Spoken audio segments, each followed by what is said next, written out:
Hola, gracias por estar ahí. Hace algunos años, más o menos 4 o 5, se me ocurrió escribir una especie de testamento sin palabras. Reflejé en lo que estaba previsto que fueran nada más que 12 láminas, 12 frames, como si fuera una película o una novela gráfica, 12 escenas en un parque, un plano fijo del parque con mucha gente, con perros, con pájaros, con personas moviéndose por ese parque. Y el que abría aquel libro, que se llamaba El arenque rojo, no tenía más remedio que convertirse en escritor. Era algo automático. Abría el libro e inmediatamente, mientras buscaba el arenque rojo flotando por allí encima de las personas y los animales que había en el parque, se iba convirtiendo poco a poco en escritor, o no poco a poco, inmediatamente, porque como no había ninguna palabra, las palabras las tenía que poner él. La verdad es que era un testamento porque lo que yo creo es que todos somos contadores de historias, pero para contar una historia necesitamos tener esa historia. No hay ningún escritor, o no debería haber ningún escritor, que se siente frente al folio en blanco o la pantalla en blanco y se diga a sí mismo, ¿qué puedo contar? ¿De qué puedo escribir? Creo que para escribir hay que tener primero una historia. Y una historia es una emoción, una historia es la risa, es el llanto, es la emoción. Si tienes algo que te ha emocionado dentro de tu corazón, entonces puedes ponerte a escribir. Y me pasó después, al cabo de unos años, andaba yo por las Palmas de Gran Canaria esperando para ir a un colegio, para hablar de algún libro, cuando esperando delante del hotel vi que avanzaban por allí, por el parque, un hombre ciego con su bastón y una niña que iba cogida de su mano. Era evidente que la niña, que además llevaba uniforme de colegio, iba al colegio y que su padre, ciego, la llevaba al colegio. Pero de pronto me di cuenta de algo maravilloso, emocionante, y es que era la niña quien hacía de lazarillo de aquel hombre ciego. El hombre necesitaba a su hija para caminar por en medio del parque, para no tropezar con las farolas y no tropezar con la gente. Y había en su imagen, muy a lo lejos todavía, algo maravilloso y algo tierno. Cuando llegaron enfrente de mí, tenían que cruzar el paso de cebra, vi que iban contando los pasos uno a uno, cada uno a su ritmo, hasta que llegaban al bordillo y daban un salto. Entonces vi que la niña tenía también un parche en uno de los ojos y gafas con un cristal muy grueso. Y me di cuenta de que probablemente la niña veía, pero veía con dificultad. Cuando llegaron al borde del bordillo de la acera, dieron un salto, los dos al mismo tiempo, y salieron corriendo y riendo por la acera, camino del colegio. Yo entonces se lo comenté a la chica que estaba conmigo para llevarme al colegio, y ella me dijo que los había visto otras veces, por aquel mismo parque y en la misma dirección, y que sí, que sin duda la llevaba al colegio porque después él volvía solo. Pero, me dijo, cuando vuelve, ¿has visto esa alegría que llevaban los dos? Cuando vuelve, él está triste.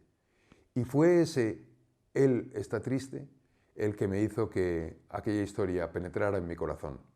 Por la tarde, de regreso a la península, en el avión, abrí mi cuaderno y entonces sí, tenía algo que contar.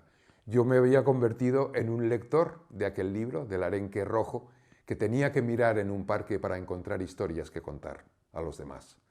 Y empecé a escribir.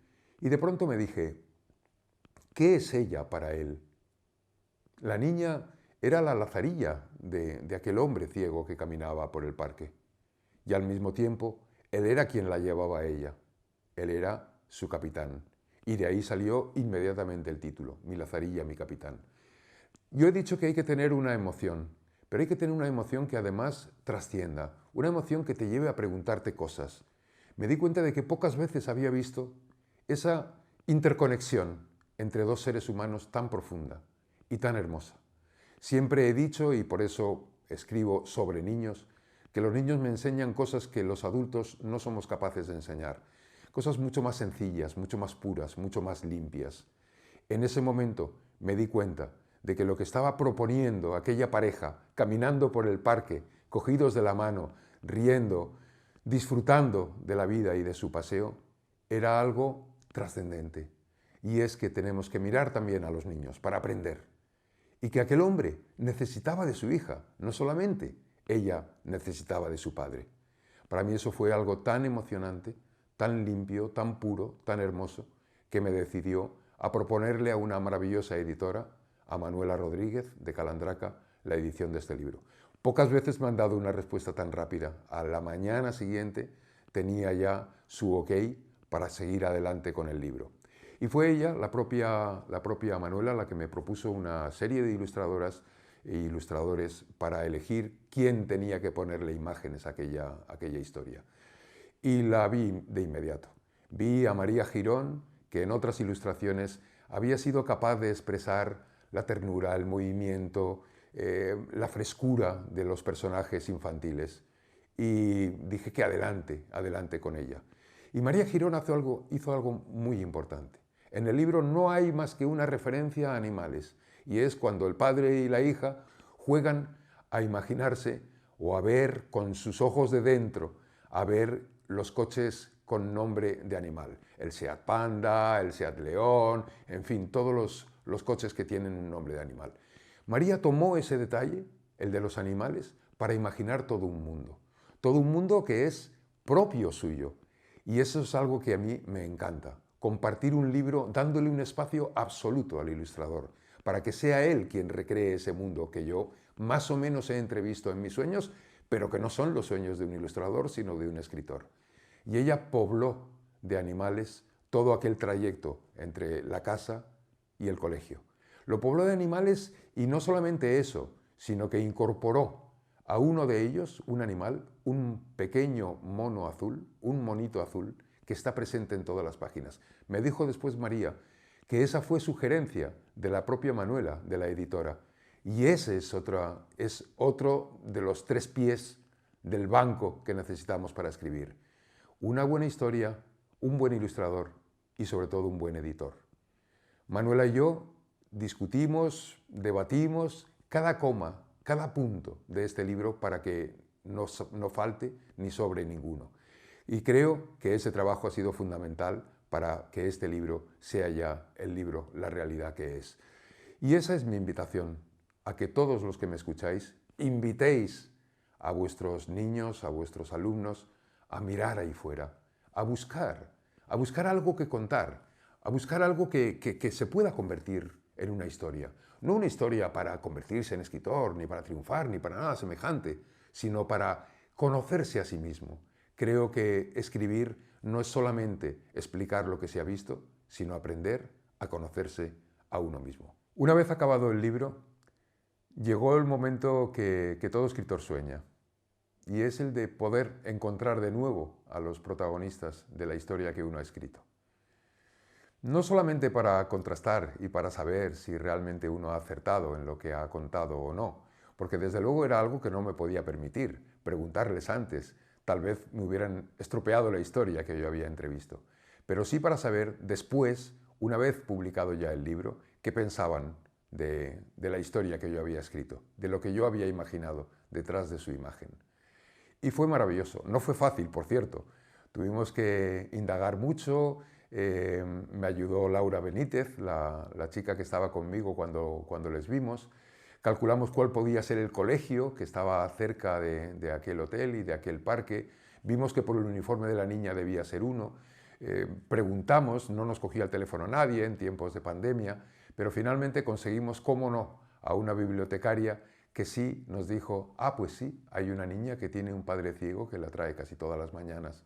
Y entonces sí, logramos hablar con él, me llamó por teléfono y cuando conoció la historia, quiso conocer el libro, se lo mandé y me llamó emocionado. Y me envió esta foto.